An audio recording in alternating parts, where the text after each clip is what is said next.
2013 সালে 28 নভেম্বর উনি আমাদের পুরাতন কারাগার আছে তার সামনে থেকে হাসিনার বাহিনী গুম করে নিয়ে যায়। আজও তার কোনো তার খোঁজ পাওয়া যায় না, কিন্তু তার ছোট ছেলে, তার একমাত্র ছেলে শিহাব, ও আজকে এসএসসি পরীক্ষায় ভালোভাবে উত্তীর্ণ হয়েছে।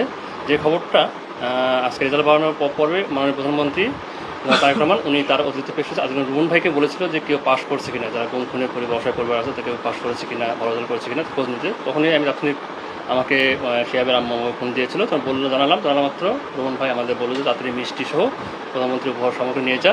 আর তার প্রেক্ষিতে আমরা বিভিন্ন টিমে আমাদের মুস্তাকিম ভাই এবং লিটন ভাই সহ আমরা এসেছি। আর মাননীয় প্রধানমন্ত্রী প্রত্যেকবারই উনি এই অসহায় পরিবারের জন্য এবং এই গুম খুন প্লাস যারা নির্যাতিত পরিবারের জন্য উনি সবসময় চিন্তা রাখেন এবং তাদের পরিবারের কিছু ভালো হয় সেই বিষয়টা উনি দেখভাল করেন। আর আমরা বিনপুরের আহ্বায়ক আসলে রুমন ভাইয়ের পক্ষ থেকে আমরা এসেছি এবং আজকে শিহাবের যেন ভবিষ্যতের জন্য আরও ভালো হয় এবং সে ভালোভাবে পড়াশোনা করতে পারে, ওর পাশে আমরা থাকবো।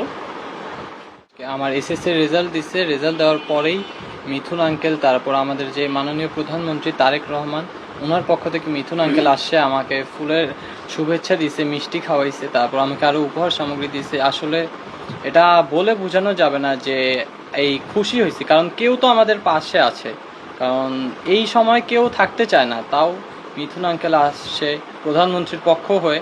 তার জন্য আমি মিথুন আঙ্কেল এবং প্রধানমন্ত্রীকে আমি আমার আন্তরিক শুভেচ্ছা জানাচ্ছি, তিনি যেন আরও আমাদের সাথে থাকে।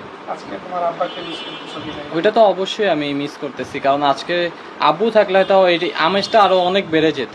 হয়তো দেখা যেত বাসায় আর কি মিষ্টি কোথায় রাখবে আব্বু, ওইটা তোলপাড় লেগে যেত যে এত মিষ্টি আনতো। সেটা আসলে এখন আব্বু নাই, আব্বুর কোনো খোঁজ পাওয়া যায়নি, সেটাই। আম্মুই অফিস করে অনেক কষ্ট করে আমাকে বড় করছে ছোটবেলা থেকেই। আব্বুর যে নাই, আব্বুর অভাবটা আম্মু কখনো আমাকে বুঝতে দেয়নি। আম্মু নিজের কষ্ট হলেও সবসময় আমাকে আগলে রাখছে, আমাকে কোনোদিন খারাপটা হতে দেয়নি বা খারাপ কারোর সাথে কোনো হবে ওইটার আগেই আম্মু আমাকে সবসময় সেভ করছে।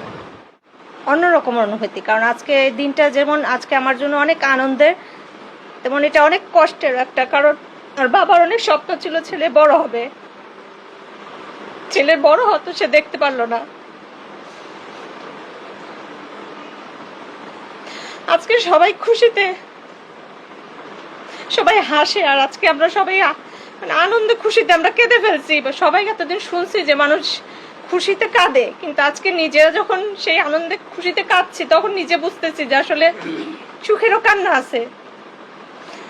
কিন্তু যে কষ্টটা আমরা এখনো বয়ে বেড়াচ্ছি, আমরা জানি না আসলে এই কষ্টটা আমাদের কবে শেষ হবে। এবং আমি সবসময় ওকে যেই উৎসাহটা দিতাম যে তুমি পাশ করো, তাহলে তোমাকে তারেক রহমান তোমাকে ফুলের শুভেচ্ছা পাঠাবে, তোমাকে দেখা করবে তোমার সাথে, এটা হচ্ছে একরকম ওদেরকে উৎসাহ দেওয়া।